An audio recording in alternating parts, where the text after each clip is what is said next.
Bonjour à tous et bienvenue sur ma chaîne. Aujourd'hui, nous allons parler de la surveillance de la grossesse pendant le troisième trimestre.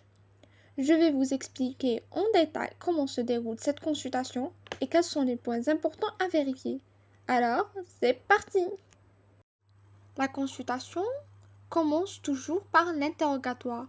Lors de cette étape, nous identifions la patiente et mettons à jour ses informations si nécessaire. C'est également le moment où la femme enceinte peut nous parler de son expérience, de ce qu'elle ressent. Dans son récit, nous cherchons à savoir s'il y a des mouvements actifs fœtaux, MAF, des contractions utérines qui sont physiologiques au troisième trimestre, mais doivent être de faible intensité, irrégulières et espacées, des céphalées et des troubles visuels, des métrorragies, leucorrhées ou hydrorrhées. Après l'interrogatoire, nous passons à l'examen clinique, qui se déroule en deux parties, l'examen général et l'examen obstétrical. A. Examen général. L'examen général inclut la prise des constantes, notamment la tension artérielle, le pouls et la température. La chimie des urines pour vérifier qu'il n'y a pas de protéines ou de sucre dans les urines.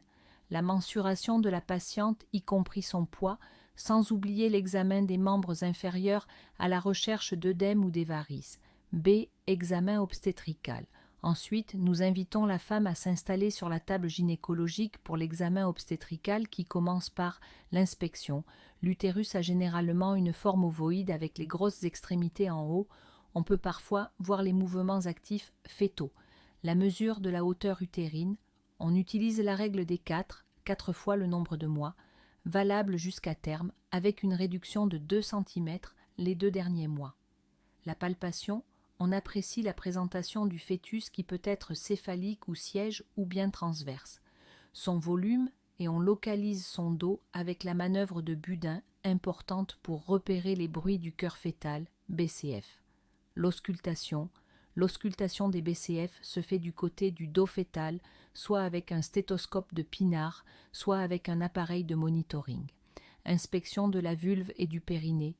On vérifie s'il y a la présence de lésions vésiculeuses évocatrices d'herpès ou un périnée cicatriciel. Le toucher vaginal, après une toilette vulvaire bien sûr, donc on recherche une éventuelle modification du col et du segment inférieur. Au 9e mois, sous l'effet des contractions utérines normales et des prostaglandines, le col commence à se maturer, ce centre se ramollit, se raccourcit et devient perméable à l'orifice interne. La présentation fœtale est confirmée, donc on ressent la tête qui est dure ou les fesses qui sont mous.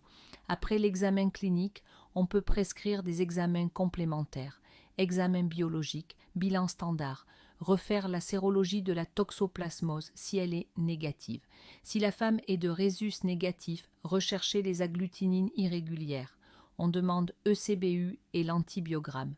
On programme l'échographie à 32 semaines aménorrhée. Cette échographie a pour but de vérifier la bonne croissance fœtale, l'absence de toute anomalie. Apprécier la quantité de liquide amniotique, vérifier la position du placenta et la présentation du fœtus, mesurer le bipariétal et le fémur pour déterminer l'âge de la grossesse et le mode d'accouchement en fonction de la parité. Enfin, la consultation du 9e mois. Elle est normalement réalisée dans les quelques jours qui restent à l'accouchement, donc soi-disant 3 à 2 semaines avant le terme, par l'équipe obstétricale qui prendra en charge l'accouchement. Elle a pour but d'établir un pronostic obstétrical, d'évaluer la présentation, le volume fœtal et rechercher d'éventuels obstacles au niveau du bassin, ce qui veut dire c'est un moment idéal pour faire la pelvimétrie.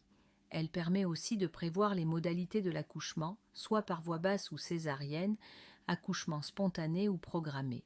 L'examen clinique est associé à un examen général et un examen obstétrical. On prendra également des mesures spécifiques comme la hauteur utérine et la recherche des battements du cœur fœtal, et on adressera la patiente en consultation d'anesthésie si ce n'est pas déjà fait au 8e mois. On discutera également du mode d'accouchement avec la femme enceinte et on lui donnera des consignes claires, par exemple la date à laquelle elle devra se présenter à l'hôpital si le terme est dépassé. Voilà pour le déroulement de la consultation du 3e trimestre. N'oubliez pas de vous abonner à ma chaîne et de me laisser un commentaire si vous avez des questions.